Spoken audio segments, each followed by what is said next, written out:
Thank you everyone for coming to this session of the Global Political Thought Seminar Series. My name is Ning. I'm a PhD student in political theory at Harvard, and it's my pleasure to welcome you to this project and the seminar series if it's your first time attending one of our sessions. Just a little bit of an introduction to what we do. We're here to host a more diverse set of works in political thought, engaging with ongoing developments in various areas of political theory and political thought, some historical, some contemporary, some normative. So it's a special pleasure today to welcome Professor Han Hsien Liew from Arizona State and his discussant Yidi Wu from Boston University.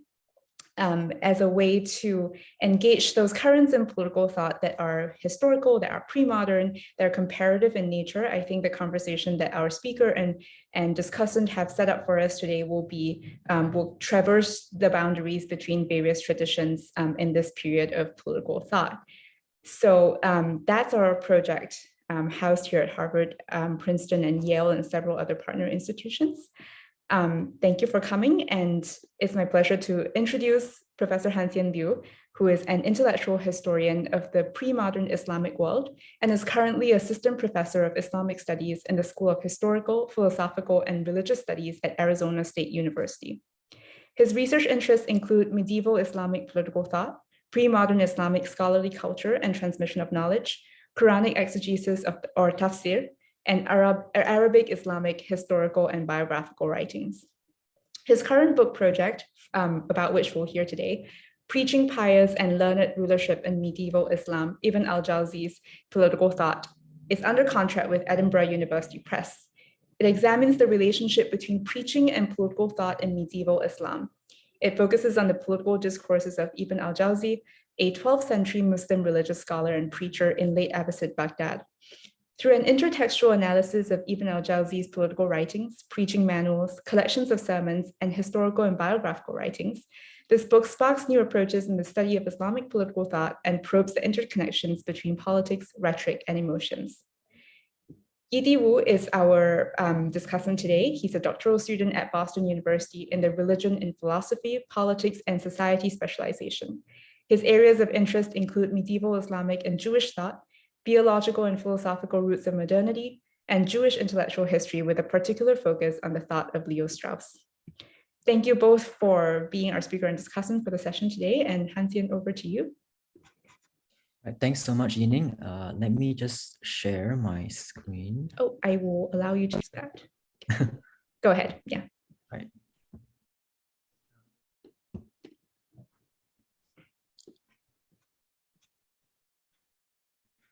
All right, can everyone see the slide? Yes, great. Okay, perfect.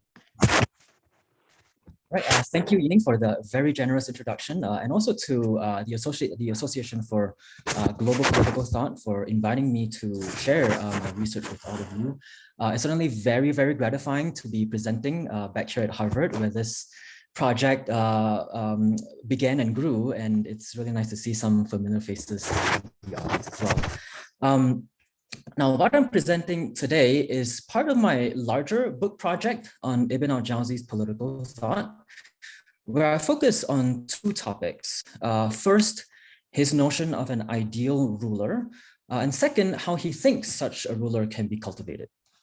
My talk today is part of the second focus, and my aim is to discern how much of an imprint did Ibn al-Jawzi's career as a preacher leave on his political thought, particularly his views on how scholars should preach to rulers, how scholars should advise rulers. And I also want to look at the role of emotions in all of this as we go along. Most studies of medieval Islamic political thought have thus far focused on the political ideas of jurists and theologians. So this is kind of my attempt to broaden the conversation by considering what Islamic political thought would look like from the perspective of a preacher. Some background information before I dive into the topic. Ibn al-Jawzi lived and flourished in Baghdad during the 12th century. Although his writings would touch virtually every field in the Islamic intellectual tradition, The one field in which he excelled was the field of wa'az. This is usually translated as hortatory preaching or popular preaching. Ibn al-Jawzi's fame in preaching eventually gained him the attention of the Abbasid Caliph al-Mustadi, during whose reign Ibn al-Jawzi would hold public sermons throughout Baghdad, and most notably in the Caliphal Palace. So before I dive into Ibn al-Jawzi's views on rulers and scholars, I want to take us to the famous thinker al-Ghazali, who lived one generation prior to Ibn al-Jawzi. So in Ghazali's magnum opus titled Ihya Ulum ad-Din, the revival of the religious sciences, the topic of counseling rulers is addressed in a chapter titled Commanding the Rulers to Do Good and Forbidding Them from Wrong. This is part of a key tenet in Islam called commanding right and forbidding wrong. And Ghazali writes that there are 4 levels of doing this with respect to rulers: informing him of his sins, admonishing him, speaking to him harshly, using very harsh language, and lastly, using force. For Ghazali, only the first 2 are permissible in all circumstances. The use of force is absolutely forbidden since it might lead to social disorder. Now, the use of harsh language, however, is debatable. Ghazali claims that harsh language is impermissible if it causes greater harm to others. But if the harm is only to the scholar himself, then it is not only permissible, but in fact also recommended. Supporting this point are several anecdotes of early Muslim scholars who bravely spoke truth to power during the early years of Islam. Han Hsien, sorry, I'm so sorry to interrupt. I think your papers are rubbing against your mic occasionally. Oh, sorry. Okay. Thank you. Anyways, anyway, now Ghazali's views are relevant to my discussion precisely because Ibn al-Jawzi wrote a revised abridgment of the Ihya titled Minhaj al-Qasidin, the Path of the Pursuers. So let's see how Ibn al-Jawzi edits Ghazali, right? So by and large, as you can see here on the slide, we can see that Ibn al-Jawzi preserves the bare bones of Ghazali's arguments. He agrees with Ghazali that one should only inform the ruler of his sins and counsel him. But when it comes to the use of harsh language, this is where Ibn al-Jawzi tries to, in a way, break away from Ghazali. Whereas Ghazali recommends the use of harsh language, Ibn al-Jawzi says that most scholars of his day permit this, but then he does not really go any further than that. While Ghazali provides examples of early Muslims bravely speaking truth to power, Ibn al-Jawzi cautions against it, claiming that this very often leads to more harm than it does to good. Now, Ibn al-Jawzi provides a fuller treatment of this issue in another treatise titled Atf al-Ulama al-Umara wal-Umara al-Ulama. This very interesting treatise was likely written during the height of Ibn al-Jawzi's preaching career when he enjoyed close ties with the Caliphal Palace. In this treatise, Ibn al-Jawzi identifies several strategies that preachers can use to exhort rulers if they intend to do so. And I think these strategies bear the imprint of a preacher who understood the intricate connection between preaching and power, intricate but yet fragile relationship. So first, Ibn al-Jawzi says that before you even proceed with admonition, one should observe the situation of the ruler. Now, there are 3 types of rulers. The first is the just ruler who desires the truth and acts based on the Sharia. Now, for the just ruler of this kind, not only is helping him obligatory, but visiting him is also considered a form of worship, a form of ibadah, in Ibn al-Jawzi's words. The second kind is the ruler who, in a way, oscillates between right and wrong. And for this kind, he says it is necessary for the scholars to counsel these rulers politely and not leave them to their own whims and fancies. And lastly, we have the oppressive and transgressive tyrant. And for this kind, Ibn al-Jawzi says, although it is permissible to use harsh language, harshness is usually futile because tyrants do not tolerate overbearing preachers. The preacher might even end up risking his life if the tyrant feels even slightly humiliated. Although there are many examples of scholars during the first centuries of Islam who spoke boldly to rulers, rulers in subsequent periods were not so patient, and they were very quick to punish or maybe even execute scholars if they should happen to be so bold to these rulers. So then when it comes to tyrants, it is preferable, Ibn al-Jawzi says, for the preacher to preach with politeness and tact. The Arabic word here is talatuf. Now, besides politeness and tact, the way I see it, talatuf in Ibn al-Jawzi's parlance has the added connotation of, in a way, of subtly keeping up appearances and of adopting a very canny, careful attitude in one's attempt to counsel rulers. Insofar as preachers should be sensitive towards a ruler's emotional dispositions, they should also know when to change course when a shift is detected in the ruler's moods. So besides talatuf, other strategies that can be observed in the atf include, for instance, avoiding speaking to rulers as one would the masses, and avoiding addressing a sermon directly to the ruler. And lastly, to ensure that the sermon is truly effective in appealing to the ruler's emotional and moral sensitivities, Ibn al-Jawzi says that it's necessary to mix admonition with panegyric. Statements about the rewards pertaining to justice should incorporate words of caution against injustice in the gentlest way possible. Now, panegyric can come in many forms. For instance, one way is to remind the ruler of the very dignified nature of rulership so that he's given due recognition of the loftiness of his office and yet reminded of the heavy burden of rulership. One can also mention past examples of good rulers. And in fact, Ibn al-Jawzi's political writings are filled with stories about the virtuous acts of past rulers. In a way, the scholastic and disputative arguments of jurists and theologians might appeal to the mind, but biographies and stories have a higher emotional efficacy in softening and reforming the heart. So those were Ibn al-Jawzi's strategies for preaching to a ruler in a nutshell. Unfortunately, we only have one historical account of how his sermons were actually performed from beginning to end to a general audience. But we do have writings by him that offer a glimpse of how these strategies were actually applied. And so here is a statement that he made to his patron caliph al-Mustadi, and this is where I drew the title for this talk. So it says, "O commander of the faithful, if I speak, I fear you. If I stay silent, I fear for you. But I put my fear for you above my fear of you, due to my love for you. Verily, God has not created anyone in rank above you, so do not be content if there is anyone more grateful to God than yourself." So here, Ibn al-Jawzi musters the two emotions of fear and love to, in a way, draw the caliph into his sermon, right? So fear of the caliph is juxtaposed with fear for the caliph's soul, both of which are subsumed under the preacher's supposed love for the caliph, in a sense. The preacher then props up the caliph's pride and ego by reminding him of his lofty position above all of humankind, and then he ends his core message by exhorting the caliph to be grateful to God.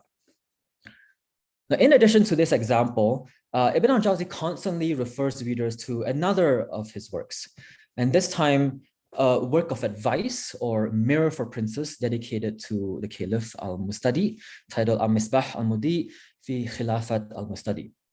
And this work is considered a homiletic mirror for princes, which is more concerned with the ruler's morals and commitment to faith and less on governmental administration. So in a way, to sum it, this homiletic mirror for princes, there's much less statecraft and more soulcraft for this book. Now, I don't have time to zoom in on this book, but I think we can get a glimpse of Ibn al-Jawzi's preaching strategies in action and how they relate to emotions just by looking at its structure. Now, this is, of course, a book, but I think we can read it as a sermon to the caliph, though in this sense, a very long 700-page sermon, nonetheless. So if we follow the progression of the chapters from top to bottom, We see that in the first chapter, the caliph is praised and reminded of the importance of the caliphate for humankind. And then we move to the middle of the treatise where where al-Mustadi is told about the importance of justice. Then comes the longest chapter, chapter 11, which contains very short biographies of past caliphs. Many of these biographies feature caliphs hearing hadith, which are statements from the Prophet Muhammad. We hear of caliphs weeping excessively, engaging in prayer, engaging in ritualistic practices that accord with the Sharia, and also interacting with scholars.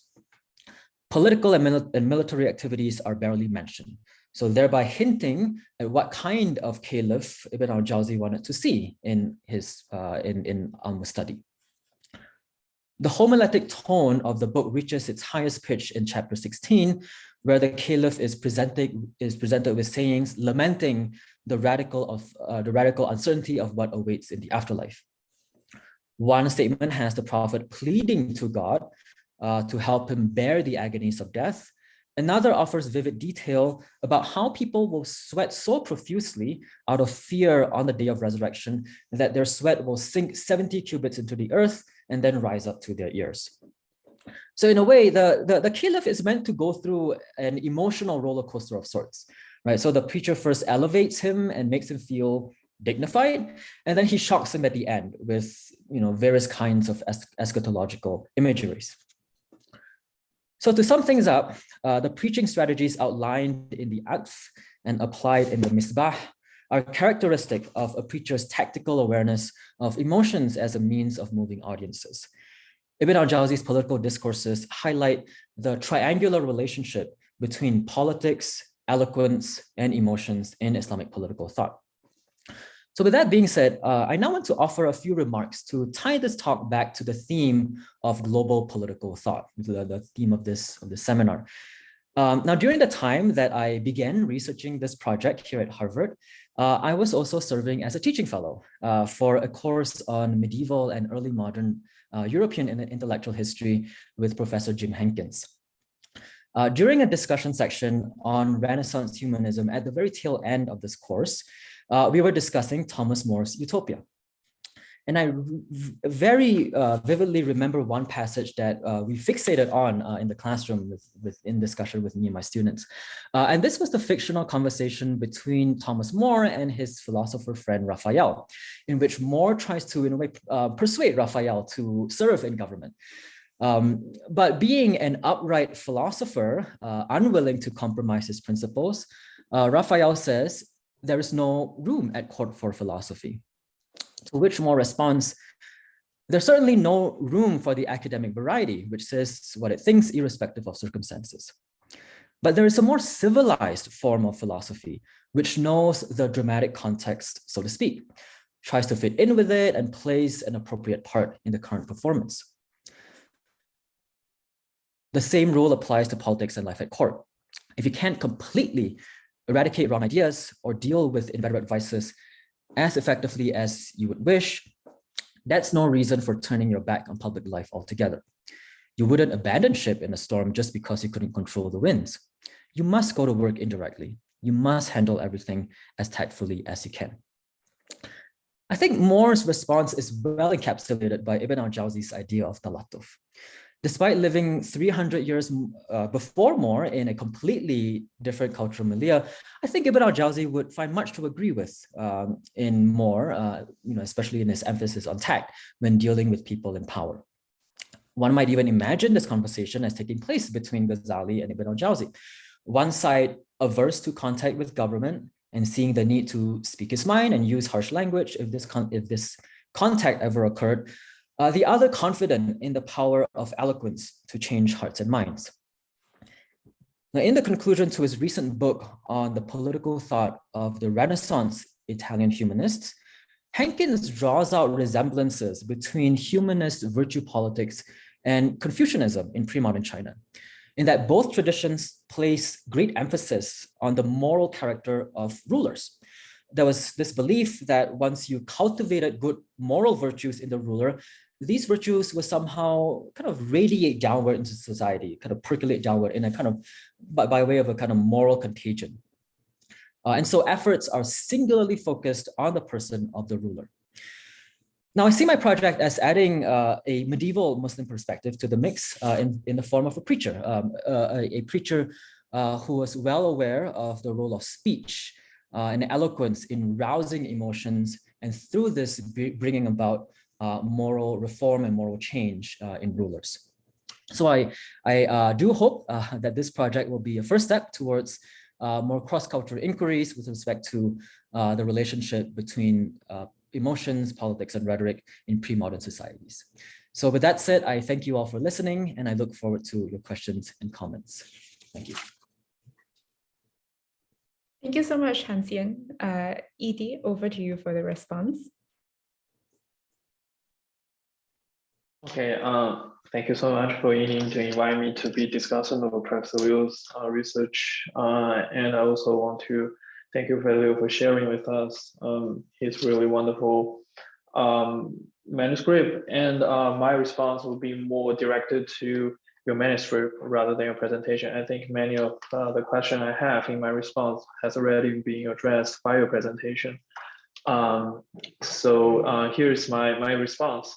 So the theme Professor Liew touches upon in his manuscript is how scholars should engage with rulers in order to reform their hearts. Its premise hinges on the fact that rulers are malleable and can be educated. Specifically for Ibn al-Jawzi, how he as a hortatory preacher should guide caliphs to a pious and just political path.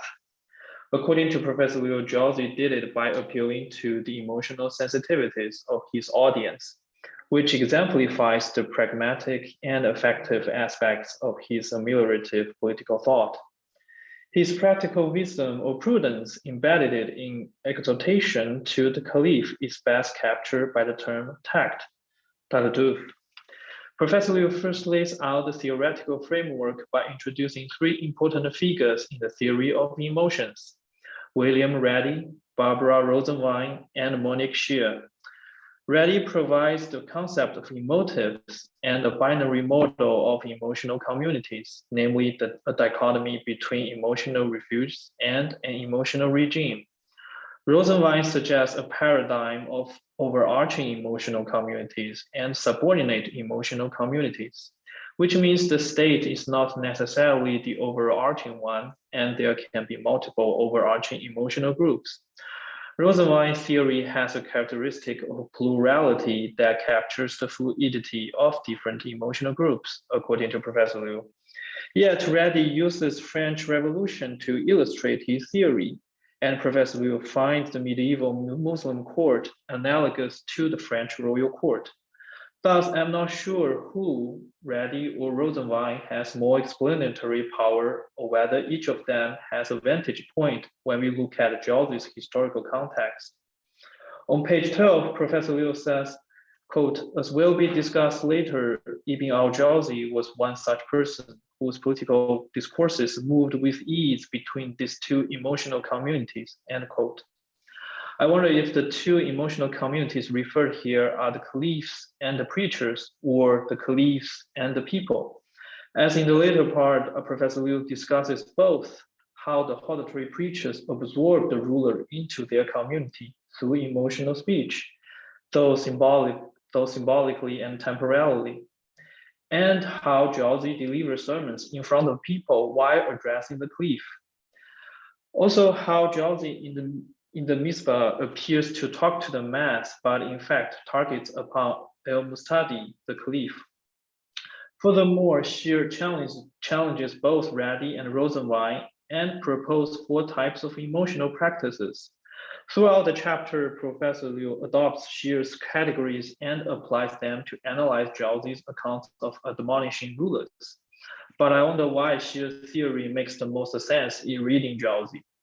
To name the 4 emotional practices: mobilizing, naming, communicating, and regulating, Professor Liu leaves out regulating in his explication of preaching to rulers as an emotional practice. By definition, regulating practices are emotional norms acquired through tacit socialization as well as explicit instruction.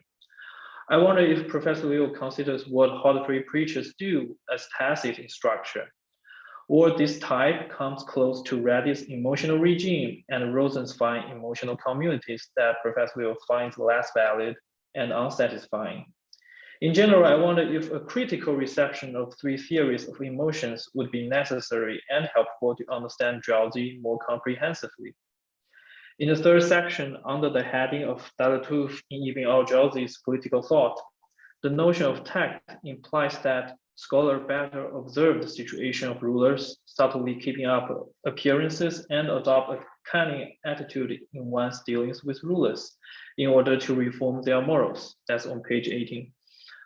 However, in the account of three types of kings, Jawzi brings up two common approaches facing the tyrant, either staying away from him or rebuking him in a bold manner, even though it might result in death. Both manners seem radical and far from tact, so that's why Jawzi weighed in to suggest gentle domination as the proper approach. I noticed that the Arabic word for gentle domination and tact is the same, that's darduf, and tact is needed more than any circumstances than when one deals with a tyrant. I wonder if tact is also needed when a scholar tries to persuade the other two types of kings, who are better. One is the just ruler, the second is the ruler who oscillates between right and wrong. The fourth section, Dalatuf in Action, Ibn al-Jawzi's Mirrors for Princess, consists of half of the whole chapter. I was a little bit lost in reading this section as I found half of the section focuses on the content of the Mitzvah, the radiant light, rather than showing how the preacher successfully resorts to emotives in domination and achieve moral reforms in the rulers in Mitzvah. At the start of this section, I appreciate Professor Liew's effort in making connections between the practice of exhorting rulers, emotional practices, and the tradition of mirrors for princes. Yet until page 33, almost halfway through the section, I spotted the word mobilizing and the word tact. I may expect this section to have more examples or accounts of Jawzi to illustrate what tact is and how it is used in action. Moreover, Professor Liew raises up my expectation again when he notes, quote, the mixing of praise and the domination, the mixing of praise and domination, along with other preaching strategies outlined at Hataf, the inclination of scholars, recurs in the rest of Mitzvah. I guess I want to learn more about what other preaching strategies are and how they are related to emotional expression, and whether they are effective or not in terms of domination rulers. I think it might be helpful to expand on these strategies if they exemplify the meaning and the significance of tact as a recurring subject in the Mitzvah. Also, Professor Liew chooses both Mitzvah and Shifa as texts that represent the mirrors for princess, but the former is given much more attention than the latter in the section, and I wonder why. Is it because the former is a longer one compared to the latter, which also included an important chapter on jihad that Professor will discuss later? And also the former, or because the former is dedicated to study the caliph in particular, while the latter only addressed kings in general? Or there may be other reasons that I would love to hear Professor Liew say more about it. I noticed Professor Liew gives two reasons in comparing the two books on page 27 and 28, but I wonder how that is related to the main point on tact. Is there anything in the Shifa worth mentioning that also exemplifies tact? I appreciate Professor Liew's detailed summary and helpful commentary on the main subjects and themes in the Mitzvah. The part on qualifications of the Imam on page 29 caught my eyes, as there is an emphasis on knowledge in the list, compared to another list of qualification of the Caliphate given by Jawzi at another place. I'm referring to note 100. Courage, piety, and competence are missing. And the companion with the Prophet is substituted by profane knowledge. Professor Liew picks up the mission of courage and makes a great connection with the chapter on jihad in Mitzvah. But I wonder if there's any significance of the mission of piety and competence and also the substitution. At the very end of this chapter, Professor Liew points out movements in Mitzvah and Shifa, marked by shifts in emotions. The emotions mentioned in this chapter are love, fear, anger, pride, anxiety. I agree with Professor Liew that the exhortatory sermons are political, but I would like to suggest they also have a strong religious connotation. I cannot help myself asking what the role of God plays in arousing emotions or feelings. How much impact auditory preachers can have on the rulers when appealing to God in their sermons? What is the imagery of God then? A fearful one, a lovable one, or a mixed one? It seems to me to be a mixed one. God does favors to caliphs by raising them above others, and they in turn rule justly due to God-fearing piety. At any rate, I want to invite Professor Liew to consider more about invoking God in the practice of admonishing rulers. The relationship between divine power and political power, God and attack.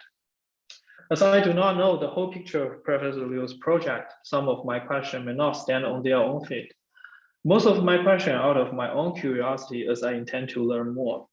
Lastly, I feel grateful to Professor Liew, who introduced me to Ibn al-Jawzi and his political thought. Thank you.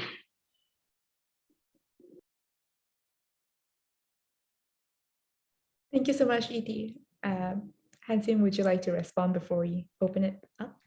Yeah, sure. Yeah, so there are definitely many things there.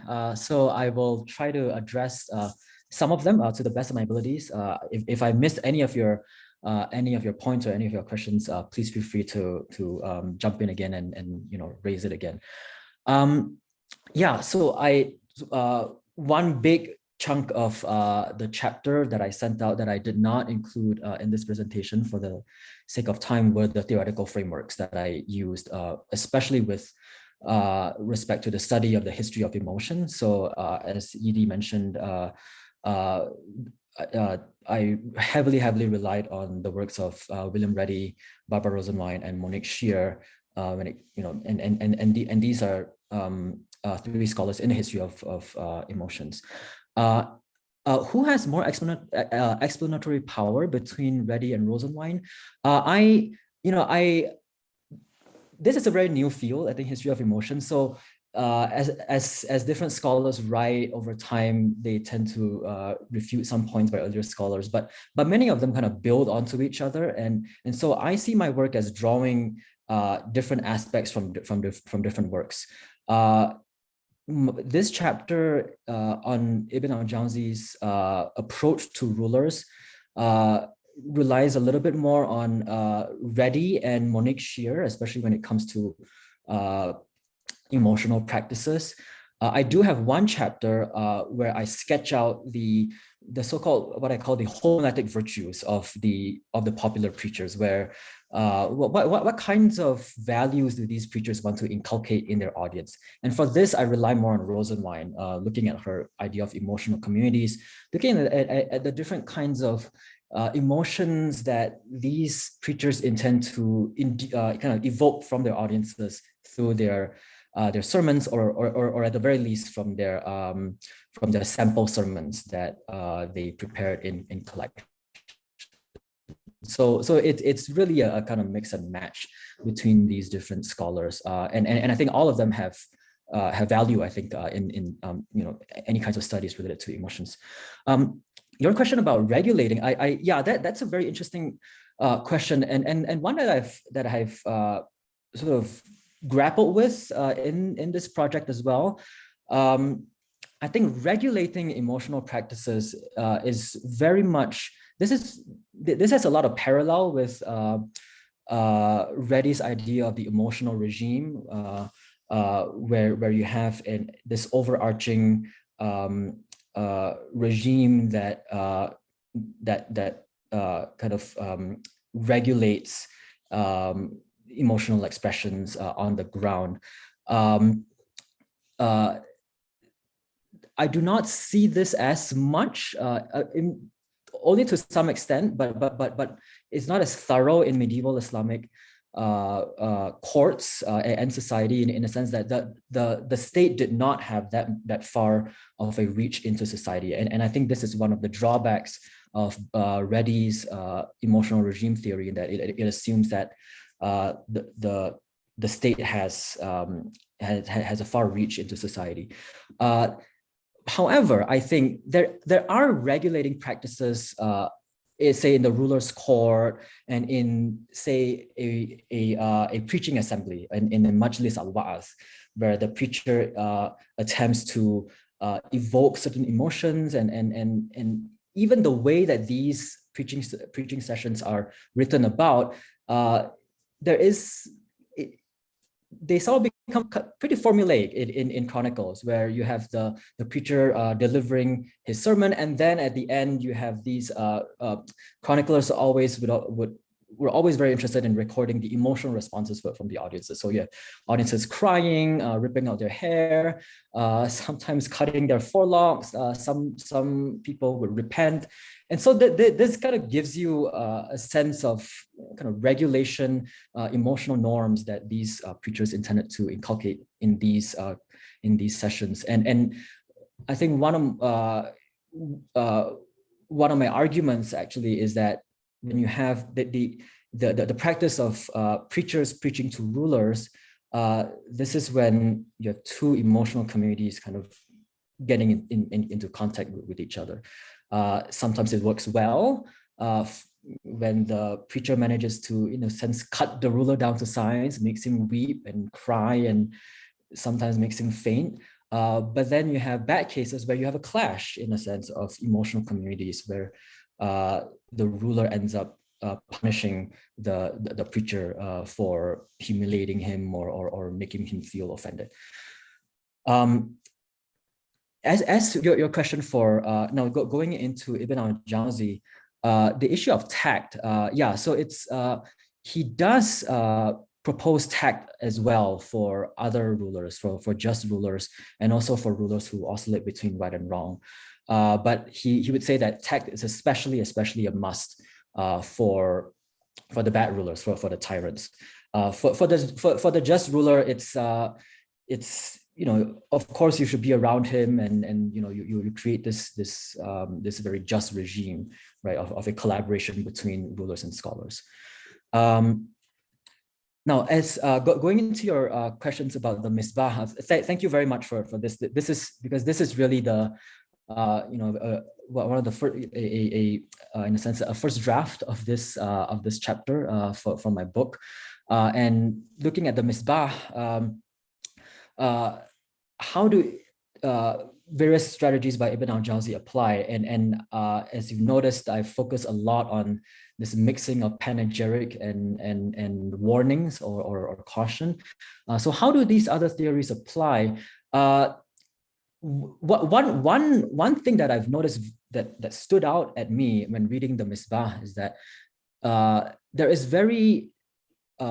there's almost no instance of second person address. Ibn al-Jawzi does not actually use sort of address the caliph reader directly. He praises the ruler. He says, "Oh, this is the greatest of age. You did this great caliph," so on and so forth. But he does not direct his speech directly at the caliph. When I read other Mirror for Princes, for instance, Al-Ghazali has a Mirror for Princes titled Nasihat al-Muluk. In there, you have quite a few passages addressing the Sultan very directly, and sometimes it's some of these words are pretty, they grip you. You're reminding the Sultan of death, telling, "Oh, you who have forgotten about death, you who have forgotten about your place, know that at the end, your kingdom will come to pass," and stuff like that. So there is that as well in other kinds of mirrors of other mirrors of princes, not so much in Ibn al-Jawzi. So it really does read like his sermon, like a sermon where he himself applies his strategies. As for your question on the Shifa, this is for those of you who are not familiar. The Shifa is a much shorter mirror for purposes written by Ibn al-Jawzi, whereas the Misbah was written and dedicated to the Caliph al-Mustadi. The Shifa, it's kind of unclear who he has in mind. At most, he tells us in the introduction to the Shifa that he says, "Well, I have written a lot of preaching manuals a lot of sample sermons devoted to the masses. So now it's time for me to write one devoted to rulers, and that's pretty much it. It's very, very similar in structure to the Misbah, except that it's much shorter. So you do see many of the strategies at play as well in the Misbah, and that's why I didn't really discuss it very much in the chapter. There are a few differences. One very, very huge discrepancy that caught my eye was that the Shifa has a chapter on jihad, on the Fada'il jihad, on the virtues of conducting jihad. And this is not the greater jihad of struggling against your nafs, your own ego, but this is the lesser jihad in the sense of a physical jihad and waging wars. The Misbah does not have a chapter on jihad, which is quite surprising because for a more extensive Mirror for Princes, you would expect if it appears in a shorter one, then why didn't it appear in a longer one? And my conjecture, this is just really my own hypothesis, is that it reflects the kind of caliph that Ibn al-Jawzi wants to see in al-Mustadi. Mustadi was a very militarily passive caliph. He spent the first half of his 10-year reign pretty much sequestered in his caliphal palace because of one of his Turkish commanders who kind of had him under kind of a virtual house arrest. But even after he was free to go to leave the palace in the second half of his reign, if you read chronicles, this was a caliph who would just go around attending sermons. He offered patronage to different religious institutions, especially the Hanbali school of law, to which Ibn al-Jawzi belonged. So this was, very much focused on domestic policy, and even in domestic policy, is very much attending sermons and attending offering patronage to religious scholars. So that's my conjecture of perhaps why there was no chapter on jihad in the first place. And your final point about the role of God, I think this is very fascinating, very interesting. I did not think about it as much, but now that you mention it, I think it's definitely something that I would need to incorporate more in this chapter. The image of God, for sure, that there are definitely two sides of God that you see. The God that elevates al-Mustadi's position as a caliph. In the Misbah, there's a lot of emphasis on the caliph as kind of appointed by God, and God has raised Mustadi, or the caliph, above all of humankind. So this is a God that favors the caliph. But there is also the God that one should fear, and this comes at the end of the Misbah, where you have a lot of these very eschatological imageries, very fearful imageries of the afterlife, and the whole message is basically to tell the caliph that you should fear God, and this is the Arabic word taqwa in a sense. You should have a very God-fearing attitude, not only towards what happens to you in the afterlife, but also to God, who has favored you above all of creation. So this is pretty much my responses in summary. So if I missed anything, please let me know, and I look forward to any other questions and comments. Thank you very much, Yidi, for the feedback and for the critiques as well. Appreciate it. Thank you so much to Yidi and to Professor Liew for this really rich conversation and exchange. In the interest of opening the floor up to discussion now, I will stop the recording here.